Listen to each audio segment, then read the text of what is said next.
But this young man didn't only live for fun, as he went on to pass his primary school with distinction.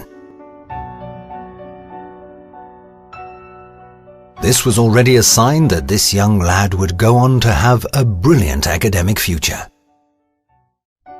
For his uncle the abbot, education was synonymous with discipline and commitment, which led him to enroll his nephew at the Jesuit College of St. Fiel, not far from the city of Castelo Branco. He lived up to his uncle's expectations, and over this time his good grades and merit prizes were yet further confirmation that Egas Moniz was being well educated and had good understanding. His mother as well as his uncle did all in their power to ensure he had an ecclesiastic upbringing.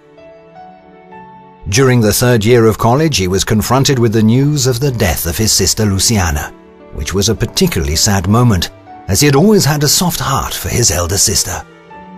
Lucianina, sweet Luciana as he called her, died of tuberculosis when she was a 13-year-old student at the convent of Aroca. Coinciding with Luciana's death, the family situation in Avanca deteriorated. Along with poor agricultural years, there was a lack of business tact with his father's dealings in horses.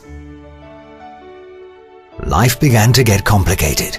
The debts accumulated. An opportunity arose to make a living in customs, though with less financial security, in the Portuguese colony of Mozambique. His hopes were ephemeral, as 3 years later he died without ever having returned home. This left the family in a hopeless and desperate situation. Then the unexpected happened. All Egas Moniz's family possessions were sold at public auction. The house was saved at the last minute when Uncle Abbot bought and recovered it for the family. The purchase of the Casa do Marinheiro became such a burden for Uncle Abbot that it was no longer possible to maintain Egas Moniz at the Jesuit school of St. Fiel in Castelo Branco.